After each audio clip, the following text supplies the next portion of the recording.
बचपन की यादें हैं ना, बिल्कुल सपनों जैसी। एक ऐसी दुनिया जहां हर रंग कुछ ज्यादा ही गहरा लगता था, हर खुशबू ज्यादा मीठी और भाई हर दिन एक नई कहानी जैसा होता था। जरा एक पल के लिए सोचिए तो, वो कौन सी एक याद है जो आज भी मन में एकदम ताजा है? हो सकता है वो कोई खुशी का पल हो, या फिर शायद किसी डर का। और पता है सबसे मजेदार बात क्या है? बचपन की यादें ना कभी सिर्फ खुशी या सिर्फ डर की नहीं होती। अक्सर ये दोनों साथ साथ चलते हैं। मतलब एक तरफ तो वो बेफिक्री वाला मजा, और दूसरी तरफ अनुशासन का डर। और इसी खुशी और डर के मिले जुले एहसास को आज हम समझने वाले हैं संस्मरण सपनों के से दिन के जरिए, जहां लेखक अपने बचपन को ठीक इसी नजर से देखते हैं। तो चलिए लेखक के साथ उनके बचपन की दुनिया में चलते हैं, जहां हर छोटा बड़ा अनुभव आज भी उतना ही सच्चा और जिंदा लगता है। ये बात कितनी सही है ना? ऐसा लगता था जैसे उस जमाने में दुनिया की हर चीज बस ज्यादा खूबसूरत और ज्यादा चमकीली थी। तो लेखक के बचपन की ना दो अलग अलग दुनियाएं थी। और पहली दुनिया थी स्कूल के बाहर की, जहां आजादी ही आजादी थी। कोई नियम नहीं, कोई बंधन नहीं। जरा उस दुनिया के बच्चों की तस्वीर सोचिए। वो दौड़ते थे नंगे पांव, कपड़े फटे पुराने, मैली कमीजें, टूटे बटनों वाले कुर्ते, यही उनकी पहचान थी। और उनके पैरों पर चोट के निशान, धूल और मिट्टी से सने घुटने, अरे ये सब तो उनके खेल के मेडल हुआ करते थे। सबसे बड़ी बात तो यह है कि घर पे चाहे कितनी भी डांट पड़े, कितनी भी मार पड़े, खेलने का जो आकर्षण था ना, वो इतना जबरदस्त था कि बच्चे सब कुछ भूलकर अगले दिन फिर से मैदान में हाजिर। उस जमाने में ना सब बच्चों के लिए स्कूल जाना इतना जरूरी भी नहीं माना जाता था।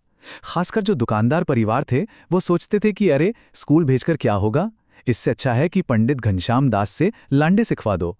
मतलब दुकान पर बैठकर बही खाते लिखने का हुनर आ जाए, बस वही काफी है। तो अब चलते हैं दूसरी दुनिया की तरफ, एक ऐसी दुनिया जहां खेल की आजादी का तो सवाल ही नहीं था। ये थी स्कूल की दुनिया। लेखक साफ साफ बताते हैं कि ज्यादातर बच्चे स्कूल जाने के नाम से ही कांपते थे। उनके लिए स्कूल किसी जेल से कम नहीं था, जहां वे खुशी से नहीं बल्कि जबरदस्ती रोते चिल्लाते हुए जाते थे। जरा सोचिए, नई किताबों की वो जो खुशबू होती है, जो कई लोगों को बहुत अच्छी लगती है, वो इन बच्चों के लिए मुश्किल पढ़ाई और मास्टरों की मार के डर की याद दिलाती थी। और इस डर का सबसे बड़ा चेहरा थे पीटी सर प्रीतम चंद, एक ऐसा नाम जिसे सुनकर ही सब बच्चे सहम जाते थे। लेखक बताते हैं कि अगर कोई लड़का प्रार्थना की लाइन में जरा सा भी हिलडुल गया ना, तो पीटी सर उस पर एक बाघ की तरह झपट पड़ते थे, मानो उसकी खाली खींच लेंगे। उनके अनुशासन का आलम यह था कि जब स्काउटिंग की ड्रिल होती थी और वो हाथ में नीली पीली झंडियां लेकर 1 2 3 कहते, तो सारे छात्र बिना एक भी गलती किए एकदम सीधी लाइन में मार्च करते थे। लेकिन यहीं पर एक बहुत मजेदार कॉन्ट्राडिक्शन है। वही खतरनाक टीचर जब कभी कभार अपनी वो चमकीली आंखें झपका कर कह देते थे ना, शाबाश, तो सच कहूं ऐसा लगता था जैसे फौज के सारे मेडल जीत लिए हों। उनकी वो एक शाबाश बाकी टीचरों से साल भर मिलने वाली गुड से भी ज्यादा भारी थी। बचपन का ये जो दोहरा अनुभव था ना, खुशी और डर का, ये गर्मी की छुट्टियों में सबसे साफ साफ दिखाई देता था। वो छुट्टियां जो खुशी से शुरू होती थीं और डर पर खत्म होती थीं।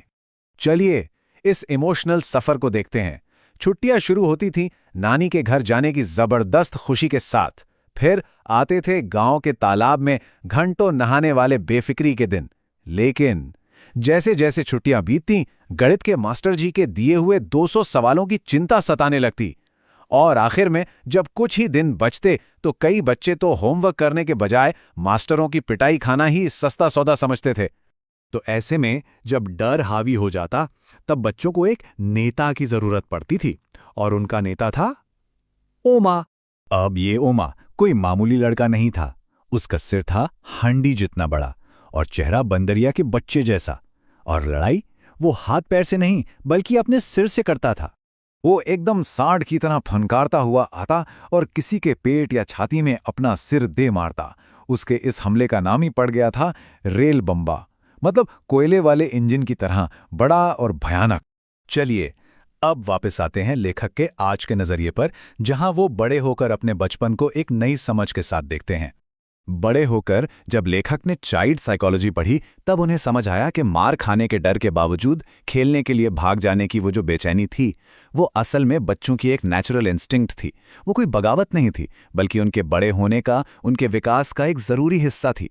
और ये पूरी कहानी हमें एक बहुत ही दिलचस्प सवाल पर लाकर छोड़ देती है। क्या ये खुशी और डर का, मीठे और कड़वे का मिला-जुला अनुभव ही है जो बचपन की यादों को इतना गहरा और कभी न भूलने वाला बना देता है?